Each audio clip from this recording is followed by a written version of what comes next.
Well, I mean, Battlefield 3 means a lot of things for us here at DICE. It is a sequel to the old game that we released in 2005, which is Battlefield 2, of course. But it's also a successor to Battlefield Bad Company 2, so it's about taking the best from both of those games. It's also the biggest game we've ever done here at DICE. It's a very, very ambitious project for many ways. We're shipping it with both single player, co-op and multiplayer. So it is a very ambitious project for us, so it means a lot for this studio. I mean, the story in Battlefield 3 is not that we're trying to prove a point or anything like that. I mean, everything we do is fictional, it's made up characters, it's a made up story, so to say. But there is a red thread throughout the story which basically asks the main character how far he is ready to go to protect his country, which then plays out through the entire story, which we haven't announced all of it just yet, but the main character is a US Marine Corps soldier called Sergeant Black, or Sergeant Blackburn is actually his whole name. Well, if the question is if you can kill civilians in our games, the answer is no. We believe that doesn't really add anything to your game. We are creating entertainment.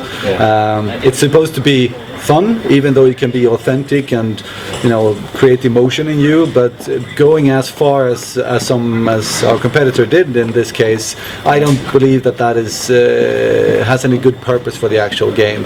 As a creative entertainment, you can use one of the tools like shocking the player or shocking the viewer, but I mean, it comes down to, is that really how necessary is that for what you're trying to achieve? And in our case, we think we can do that in a better way. Glad you say so. We have a really good sound department here at DICE that are very ambitious with what they're doing.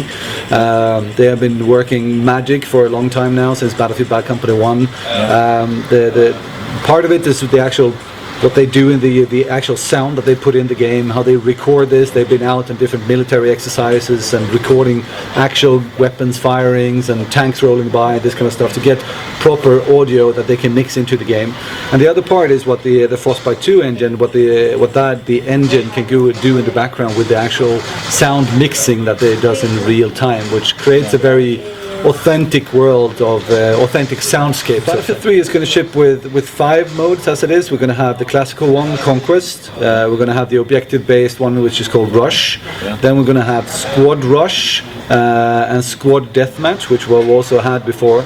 But the new game mode now, which is new for us, is proper Deathmatch, which we haven't done before, so it's the first that we introduced. There will be a lot of variations in Battlefield 3 when it comes to map sizes. The power of this engine, Frostbite 2, that we keep talking about, is that it enables us to build really big environments, like so on PC, where we have 64 players at the same time with jets flying around everywhere. We can create really big maps. At the same time, we can also use this to the other side of the spectrum and create very small maps. I mean, you can play with jets, of course, on console as well. It's important to point that out, but it will be the Conquest maps will be slightly smaller.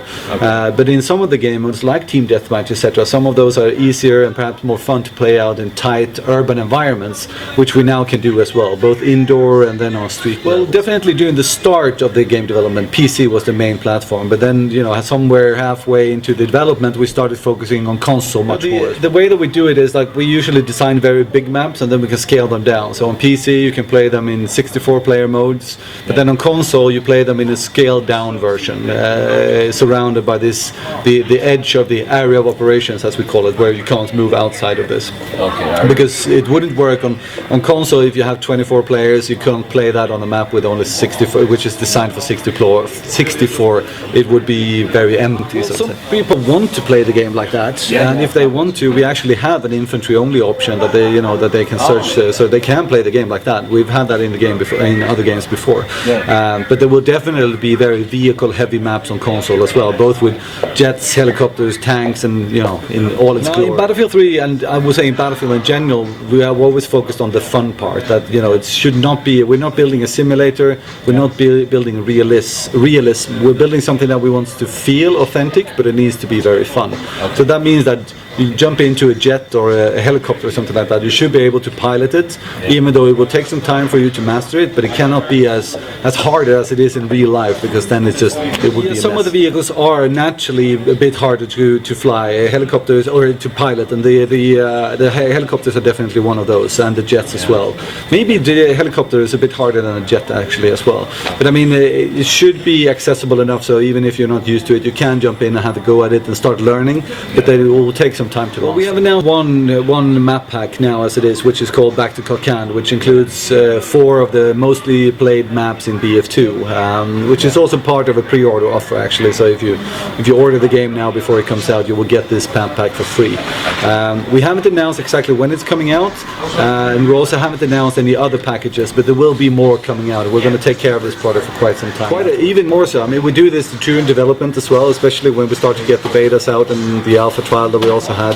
But I mean, during the actual development of the game, we listen, but then after, when the game is out, we can listen even more, because then people play the entire experience and these kind of things. So I mean, we'll keep listening. We have a dedicated community manager, etc., that will keep picking up on this feedback, so we'll listen, definitely. One of our readers wanted to know, why did you leave the commander out? Sorry, why? The commander. Why? He was so busy. We get that question a lot, and this is from the Battlefield Puritans, I would say, that played Battlefield 2 in many ways. Yeah. I would say this. The commander role in Battlefield 2 was very fun from some direction, but in some ways it didn't work at all, because basically it was a very odd way of playing the game. Yeah. You had to spawn in, and if you wanted to play as a commander, you had to have a very high rank to be one of the 2, one on each team, selected to do this. And if you weren't in the upper echelons of the ranks, you would never get to play commander, which is sad. Secondly, if you did manage to get chosen as the commander, the first thing you had to do was run and hide somewhere in a corner. And you lie there in the grass while you do your thing, and just hoping that none of the Spec Ops guys comes walking by and actually just stabs you in the back or something like that. It's a very odd way of playing a first-person shooter by doing that. So we felt that part of the commander doesn't work. The part that does work is the whole like eye in the sky and helping drop things in, etc. So what we've done is we've taken a lot of those things and added those as gadgets, so people can use them when they're playing on the battlefield. An example, the engineer can actually unlock a mortar now, so he can set down an actual mortar and fire mortars on the battlefield.